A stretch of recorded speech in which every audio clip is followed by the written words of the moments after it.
Muy buen día para todos, mi nombre es Edison Monsalve y en este video vamos a hablar acerca de la navegación y los flujos de información en el sistema de reportes de Minsa, Panamá. Previamente hemos hablado de algunos temas con respecto a la accesibilidad, en donde decíamos, bueno, esto es fácil acceso a la información, digamos, en un resumen muy grande. Entendemos que accesible y usable son dos conceptos diferentes, pero complementarios dentro de la intención de entregar una información. Que todo esto tiene que ver con experiencia de usuario, donde tenemos bajo la misma sombrilla de User Experience, usabilidad, accesibilidad y otros conceptos. Entonces, entendiendo que la usabilidad es esa facilidad de uso y la experiencia en el proceso del consumo de información, vamos a ver esto cómo aplica directamente en el sistema de reportes. Entendiendo que se debe generar de la mejor manera posible y de la más fácil. Es decir, si hacemos clic en algún elemento, ¿a dónde vamos a llegar? Básicamente, y si tengo varios elementos navegables, puede trazar diferentes caminos según la intención funcional o según la intención que tengamos al momento de contar una historia. Eso es storytelling. Entonces, implica toda la interacción que hay a nivel de páginas y a nivel de elementos. Por supuesto que hay un trabajo previo que se suele realizar a partir de algunas mediciones que son cualitativas o cuantitativas y respecto a lo que dice el usuario y cómo se comporta el usuario. Entonces, hacemos entrevistas, hacemos focus group, hacemos ejercicios de card sorting para organizar de mejor manera la información, hacemos pruebas de benchmark, de rendimiento, por supuesto usabilidad y accesibilidad, y hacemos incluso seguimiento de la vista del usuario.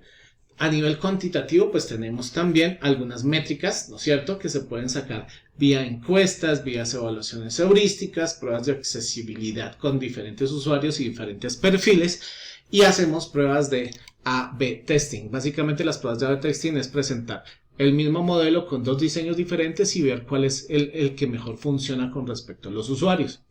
También entendiendo que hay conceptos adicionales que son básicos, es decir, debemos seguir unas reglas. Por ejemplo, siempre debo saber cómo está el sistema, debo saber a qué fecha está actualizado.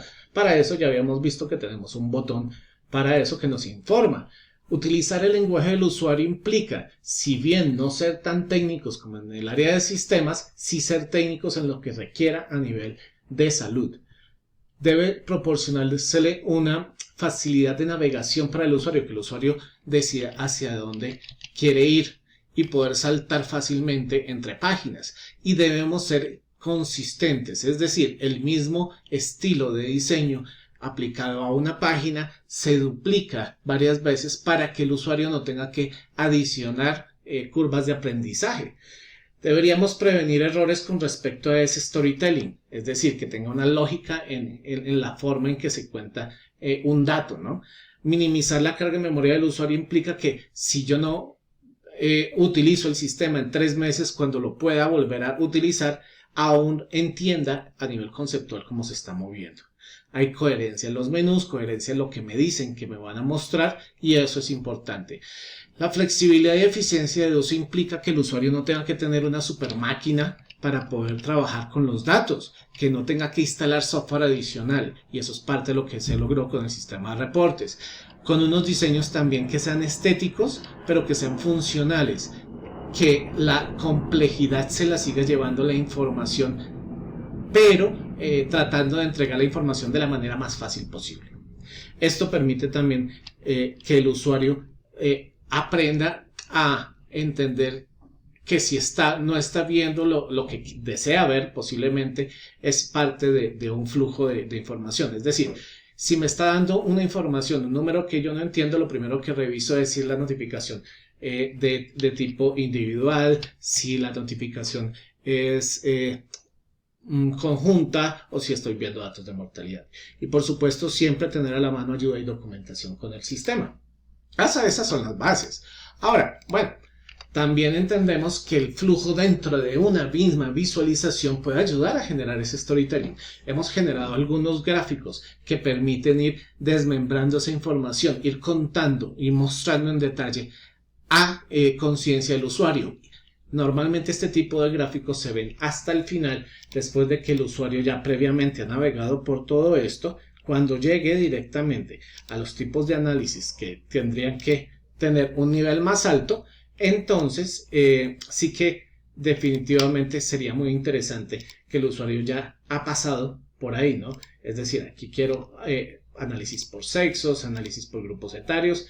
Si me quiero devolver, ya entiendo que para eso me sirven las X, puedo volver a comenzar, puedo específicamente ver el que deseo.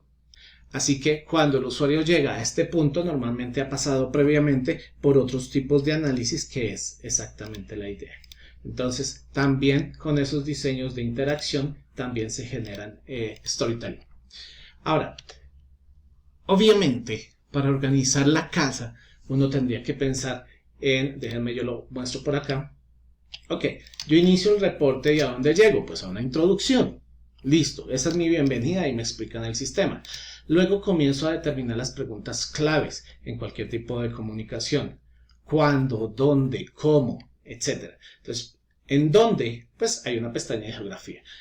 Y miren que dentro de geografía tenemos niveles. Esto significa que esto es una navegación dentro de la misma geografía y que no corresponde a otro lado. Si bien es cierto, podríamos mirar, por ejemplo, a partir de línea de tiempo en qué región se produce.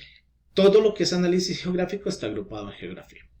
También en la parte de demografía, igual para institución, en la parte de institución podemos ver otras dimensiones de análisis, y en la línea de tiempo, el cuándo ocurre cada cosa, tenemos diferentes formas de ver la información: por semana epidemiológica, por mapa de calor, por comparativos, y tenemos también una pestaña de interpretación y una de créditos.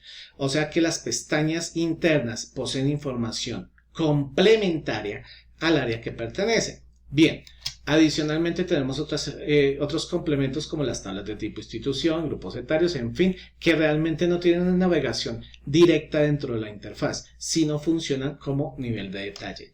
Dentro de los submenús me dice que todas las hojas de reporte poseen una navegación principal, es decir, de geografía pasar a institución es un solo clic.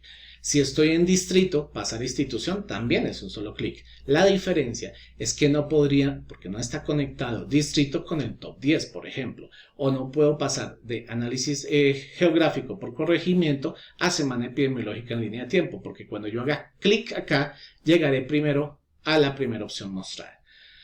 Las hojas, si bien tienen todo su concepto a nivel de navegación, ese gran menú es el que aparece en esta parte inferior.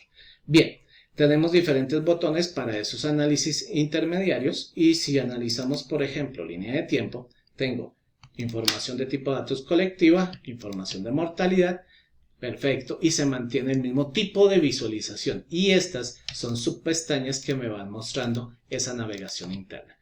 Perfecto, esa es la forma de navegación.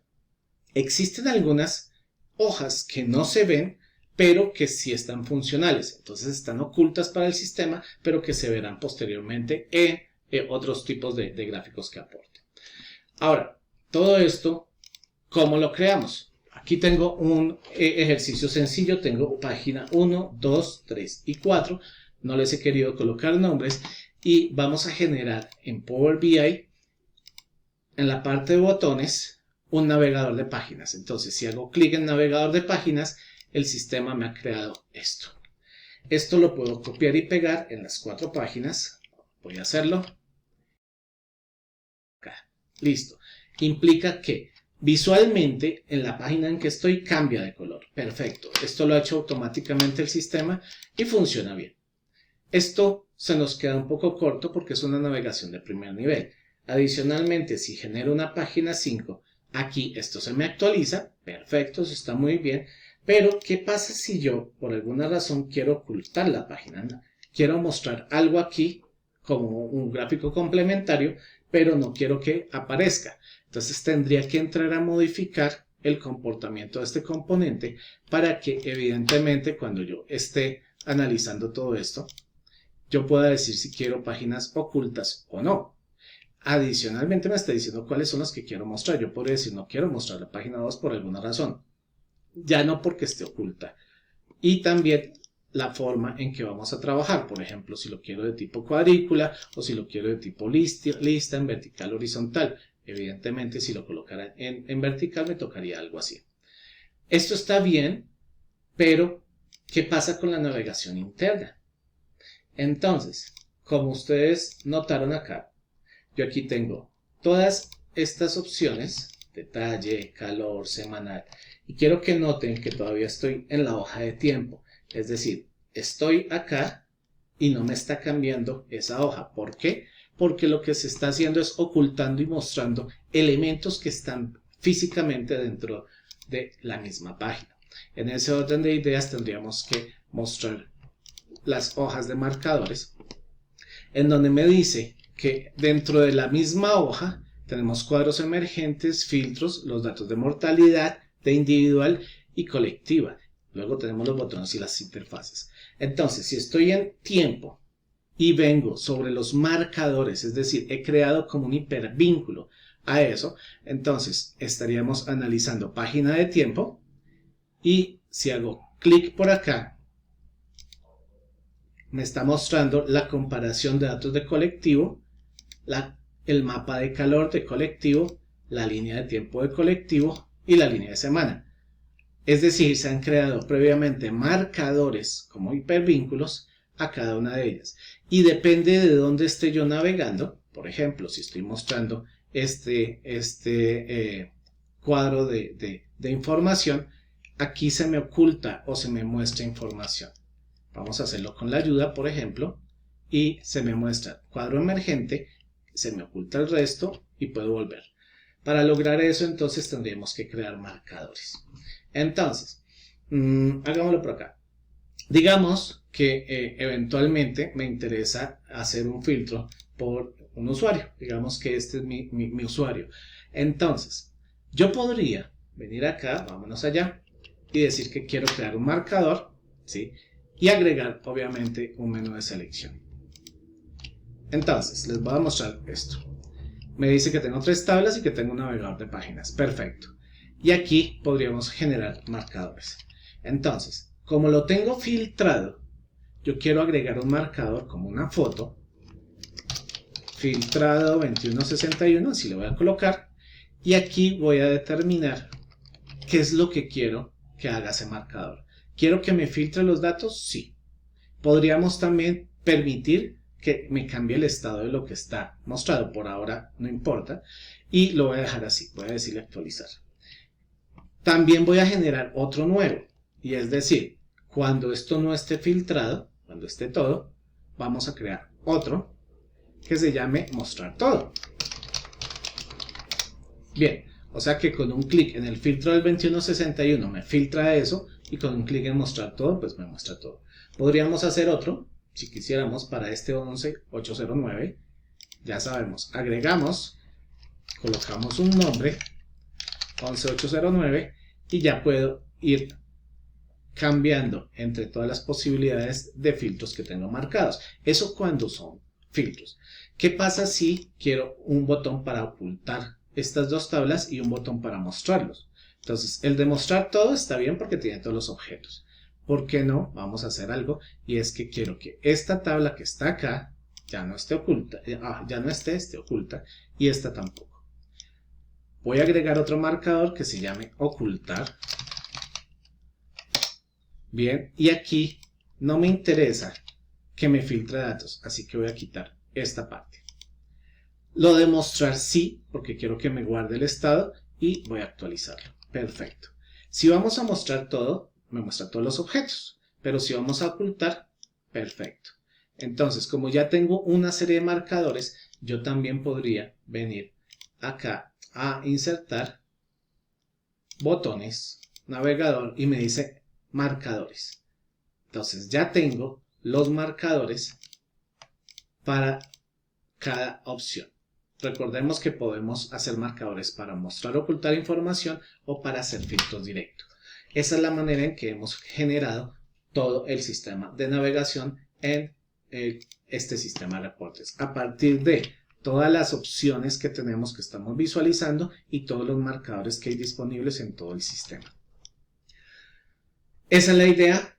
se puede generar navegación y storytelling a partir de eso. Con lo cual, cuando decimos cómo se crea un sistema de navegación por páginas, es cierto que se puede crear automáticamente, pero lo normal es que preferimos hacerlo manual. Sin embargo, para el mantenimiento posterior se podrían utilizar cualquiera de las dos técnicas.